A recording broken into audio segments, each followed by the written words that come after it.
स्वागत है आपका स्पोर्ट्स के वीकली रिकैप में, जहां मैं आपको बताती हूँ पूरे एक हफ्ते की स्पोर्ट्स न्यूज एक ही वीडियो में। अच्छा, मुझे तुमसे एक क्वेश्चन पूछना था।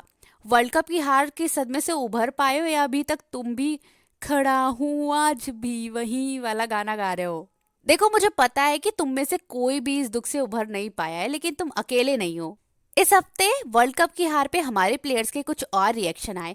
जैसे विराट कोहली की एक वीडियो सामने आई जिसमें वो वर्ल्ड कप हारने के बाद अपने कैप से बिल्स को गिराते हुए दिख रहे हैं। एंड सिमिलरली केएल राहुल की भी एक स्टेटमेंट आई। उन्होंने कहा कि जब हम रिटायर होंगे तो हम अपने करियर को रन्स और विकेट जो हमने लिए हैं या जो बाइलैटरल सीरीज जीते हैं हम उसके लिए नहीं याद रखेंगे। वर्ल्ड कप सी एक ऐसी चीज है जो हमें याद रहेगा। तुम क्या सोचते हो उसके बारे में मुझे कमेंट्स में बताओ, लेकिन उससे पहले मेरे एक क्वेश्चन का जवाब दो। क्या तुम्हारा कोई न्यू ईयर रेजोल्यूशन टूटा है? देखो, मुझे पता है कि तुम्हारा 2024 वाला भी टूट गया है, और अगर नहीं टूटा है तो टेंशन मत लो, 2 दिन बाद टूटने ही वाला है। लेकिन क्या तुमको पता है कि पिछले साल का शुभमन गिल का रेजोल्यूशन क्या था? उन्होंने अपने इंस्टाग्राम पे ये फोटो पोस्ट की पिछले साल के रेजोल्यूशन की, जिसमें उन्होंने लिखा था most 100 for India, make my family proud, give my best effort and last में world cup and orange cap. सब उन्होंने किया, बस वर्ल्ड कप रह गया। उन्होंने कैप्शन में लिखा, the end of the year didn't go as planned, but I can proudly say we can ever so close to our goals, giving everything we had. And इसके साथ ही उन्होंने ये सारी फोटोज भी पोस्ट की। ये तो हो गई शुभमन गिल की बात। अब बात करते हैं डेविड वार्नर की। तो पाकिस्तान के साथ हो रही ऑस्ट्रेलिया की टेस्ट सीरीज डेविड वार्नर की लास्ट टेस्ट सीरीज थी, एंड इसके बाद वो टेस्ट क्रिकेट से रिटायर होने वाले थे। लेकिन इस हफ्ते उन्होंने ओडीआई से भी अपनी रिटायरमेंट अनाउंस कर दी। लेकिन टी20 में अभी भी वो खेलेंगे, एंड अगर 2025 में चैंपियंस ट्रॉफी में ऑस्ट्रेलिया को उनकी जरूरत पड़ी तो वो अवेलेबल होंगे। इस हफ्ते आईसीसी ने भी कुछ रूल्स में चेंजेस किए हैं। जैसे अगर कोई प्लेयर टीवी अंपायर से स्टंपिंग के लिए अपील करते हैं तो टीवी अंपायर अब कॉट बिहाइंड के लिए चेक नहीं करेंगे, वो केवल स्टंपिंग के लिए चेक करेंगे। एंड अगर कॉट बिहाइंड के लिए चेक कराना है तो प्लेयर्स को अलग से रिव्यू लेना पड़ेगा। सेकेंड रूल जिसमें चेंजेस किए हैं वो ये हैं कि अगर कंक्लूजन के टाइम पे किसी बॉलर को सस्पेंड कर दिया जाता है तो सब्स्टिट्यूट प्लेयर बॉलिंग नहीं कर सकता है। एंड आईसीसी ने टाइम लिमिटेड कर दिया है, केवल 4 मिनट ही दिए जाएंगे प्लेयर्स को ऑन फील्ड इंजरी को एग्जामिन करने के लिए और ट्रीटमेंट करने के लिए। तो तुम मुझे कमेंट्स में बताओ कि तुमको सबसे अच्छा रूल कौन सा लगा या सबसे बुरा रूल कौन सा लगा। एंड आईसीसी की बात कर ही रहे हैं तो अब बात करते हैं एक ऐसी चीज का जिसका तुम बेसब्री से इंतजार कर रहे थे, आईसीसी टी20 वर्ल्ड कप 2024 के बारे में। तो टी20 वर्ल्ड कप की डेट्स एंड ग्रुप्स की लिस्ट आ गई हैं। इंडिया ग्रुप ए में है, और इंडिया के साथ ग्रुप ए में पाकिस्तान, आयरलैंड, यूएसए और कनाडा है। इंडिया का पहला मैच 5 जून को है आयरलैंड के साथ, दूसरा मैच है 9 जून को पाकिस्तान के साथ, एंड उसके बाद 12 जून को यूएसए के साथ और 15 जून को कनाडा के साथ। एंड अगर group B, C and D के कंट्रीज को देखना है तो तुम पॉज करके देख सकते हो। एंड मुझे पता है कि तुम सोच रहे होगे कि विराट कोहली और रोहित शर्मा टी20 खेलेंगे या नहीं। तो अभी कुछ रिपोर्ट्स के अनुसार इन दोनों ने बीसीसीआई को बोल दिया है कि अगर वो चाहे तो वो इन्हें सेलेक्ट कर सकते हैं। इस हफ्ते आईसीसी ने highest run scorer in test की लिस्ट अनाउंस की, जिसमें टॉप 10 में विराट कोहली 8th नंबर पे थे। एंड इस हफ्ते puberty athlete of the year award में Messi and Virat Kohli top 2 में थे, जिसे विराट कोहली ने जीत लिया एंड वो बन गए puberty athlete of the year.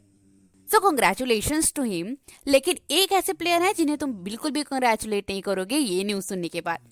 तो सुमित शर्मा, जो कि रिसेंटली ओडिशा के स्क्वाड में सेलेक्ट हुए थे रणजी ट्रॉफी के लिए, उन्हें बीसीसीआई ने 2 सालों के लिए बैन कर दिया है फॉर एज फ्रॉड। वो बहुत अलग अलग एज सर्टिफिकेट दे रहे थे, एंड जब वो जूनियर लेवल 2015 एंड 16 में खेल रहे थे तब उन्होंने जो सर्टिफिकेट दिया था वो अब दिए हुए सर्टिफिकेट से मैच नहीं हो रहा था। इसी वजह से उन्हें 2 साल के लिए बीसीसीआई ने बैन कर दिया। ये तो हो गई इस हफ्ते की मेजर न्यूज। लेकिन इस हफ्ते इंडिया वर्सेस साउथ अफ्रीका का सेकेंड टेस्ट मैच भी हुआ, तो अब उसकी बात कर लेते हैं। पहले तो तुम मुझे ये समझाओ कि ये क्या हुआ भाई? ऐसे कैसे हो सकता है कि एक ही टीम के 7 प्लेयर डक पे आउट हो गए?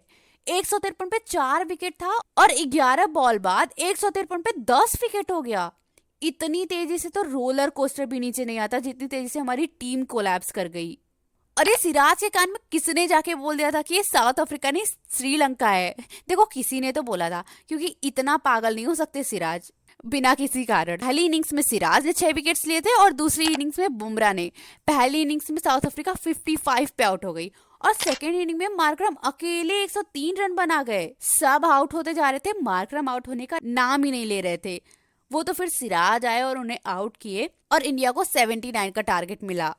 उसके बाद यशस्वी जायसवाल ने 23 बॉल में 28 रन बनाए लेकिन आउट हो गए। एंड इसके बाद गिल 10 रन बनाए, वो भी आउट हो गए। और विराट कोहली भी मैच पूरा खत्म नहीं कर पाए और आउट हो गए।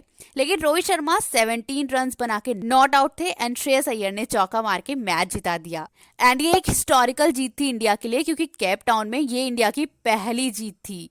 और रोहित शर्मा MS धोनी के बाद दूसरे ऐसे कैप्टन बन गए जिनकी कैप्टनसी में साउथ अफ्रीका के साथ टेस्ट सीरीज इंडिया ड्रॉ करा पाई।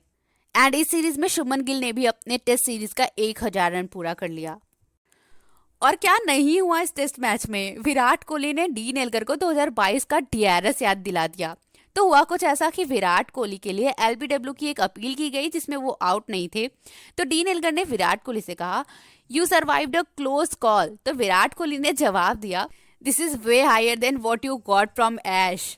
तो तुम्हें याद होगा कि 2022 में DRS की कंट्रोवर्सी हुई थी जिसमें अश्विन ने एल्गर को एक बॉल की थी जो कि पैड को हिट की थी। एंड सबको लग रहा था कि बॉल स्टंप को भी हिट करेगी, लेकिन थर्ड एम्पायर ने नॉट आउट दे दिया क्योंकि समहाउ बॉल विकेट्स को मिस कर रही थी। तो विराट कोहली ने उसी को याद दिलाया एल्गर को। एंड तुम्हें पता होगा कि ये एल्गर की लास्ट टेस्ट सीरीज थी, इसके बाद वो टेस्ट से रिटायर हो जाएंगे। तो जब सेकेंड इनिंग में वो आउट हुए तो विराट कोहली ने टीम से रिक्वेस्ट किया कि उनकी विकेट को सेलिब्रेट ना किया जाए। एंड विराट ने बॉल्स डाउन वाला जेस्चर भी शो किया एंड जाके डीन एल्गर से बात भी की। एंड इसके बाद उन्होंने अपनी साइन की हुई एक जर्सी भी गिफ्ट की। मैं तो सिर्फ यही बोलना चाहूंगी कि विराट भैया एक ही दिल है, कितनी बार जीतोगे। एंड रोहित शर्मा ने प्रेस कॉन्फ्रेंस में पिच के बारे में भी बात की। तो तुम्हें पता होगा कि ये पिच बॉलिंग पिच थी, केवल 107 बॉल में ही मैच खत्म हो गया। एंड ये शॉर्टेस्ट टेस्ट मैच था इन क्रिकेट हिस्ट्री। तो इसी वजह से रोहित शर्मा ने कहा कि जब लोग इंडिया आते हैं तो इंडिया की पिचेस को क्रिटिसाइज करते हैं और कहते हैं कि puff of dust, there so much crack here in the pitch. उन्होंने कहा कि मुझे इस तरह की पिचेस पे खेलने में कोई प्रॉब्लम नहीं है, लेकिन जब लोग इंडिया आए तो उन्हें भी अपना मुंह बंद रखना चाहिए। तो चलो आज के लिए बस इतना ही। पिछले हफ्ते की वीडियो तुमको इस वीडियो के लास्ट में मिल जाएगी। और तुम मुझे कमेंट्स में बताओ कि तुम्हें वीडियो कैसी लगी। अगर अच्छी लगी हो तो लाइक एंड शेयर कर देना, और ऐसी और वीडियो देखना चाहते हो तो चैनल को सब्सक्राइब कर लेना। मैं मिलती हूँ तुमसे अगली वीडियो में। बाय।